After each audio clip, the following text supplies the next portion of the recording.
পোশাক শ্রমিক অসন্তোষ সড়ক অবরোধ নিয়ে আরও জানাতে গাজীপুর থেকে যোগ দিচ্ছেন সহকর্মী আবুল হাসান। আবুল, আমরা কালকেও জানিয়েছিলাম যে কালকে অসন্তোষ হচ্ছে শ্রমিকদের মধ্যে এবং আজকে পর্যন্ত সে অসন্তোষ চলে আছে, এবং কেন এই সমাধান হচ্ছে না, মালিক পক্ষ কিছু বলছে কিনা এবং শ্রমিকরা কি বলছেন, এবং এই যে দীর্ঘ একটি যানবাহন বন্ধ আছে এ নিয়ে আইন শৃঙ্খলা বাহিনী কোনো ব্যবস্থা নিয়েছে কিনা?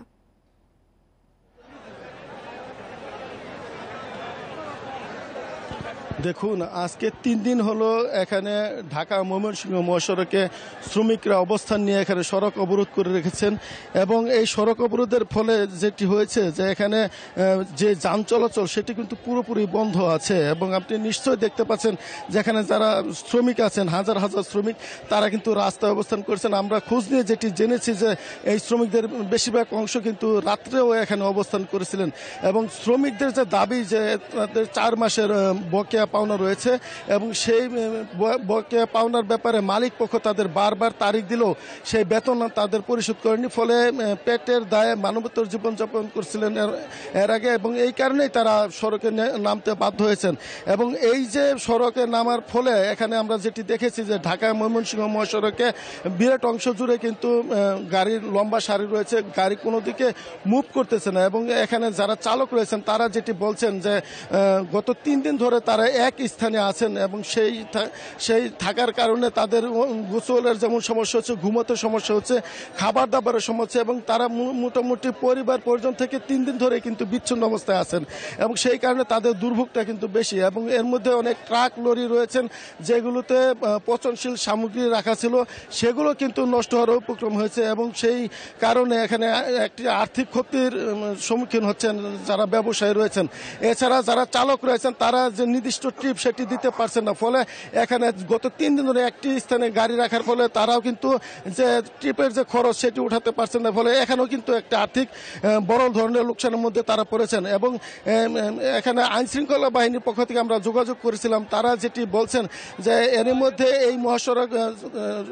অ্যাভয়েড করার জন্য বা এই মহাসড়ক ছেড়ে অন্যত্র যাতায়াতের জন্য ট্রাফিক বিভাগ থেকে একটা আলাদা নির্দেশনা দেওয়া হয়েছে এবং এখানে যে গাড়িগুলো ঢাকা থেকে আসবে সেই গাড়িগুলোকে বিকল্প পথ ব্যবহার করে টঙ্গী স্টেশন রুট হয়ে মিরের বাজার যেতে বলা হয়েছে এবং মিরের বাজার থেকে ভোগড়া বাইপাস হয়ে চলে যেতে বলছে। একইভাবে ময়মনসিংহে যে গাড়িগুলো আসবে ঢাকাগামী সেই গাড়িগুলো বিকল্প পথে ঢাকা যাওয়ার জন্য নির্দেশনা দেওয়া হয়েছে এবং এই সমস্যার সমাধানের জন্য এর মধ্যে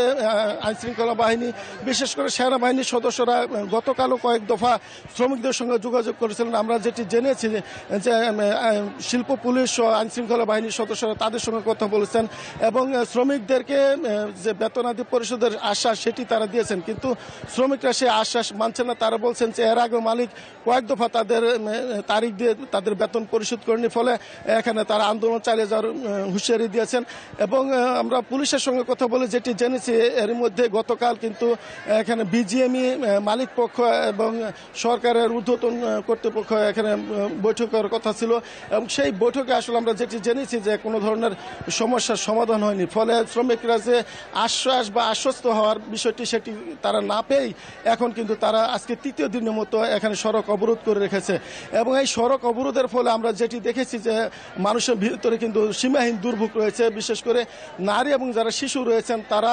হেঁটে দীর্ঘ পথ পাড়ি দিচ্ছেন, অনেকে হালকা যানবাহনে চড়ে গন্তব্যে যাওয়ার জন্য চেষ্টা করছেন, অনেকে বিকল্প বা আঞ্চলিক সড়ক দিয়ে চলার চেষ্টা করছেন। আপনি জানেন যে ঢাকা ময়মনসিংহ মহাসড়কে আমরা ট্রাফিক বিভাগ থেকে যেটি জেনেছি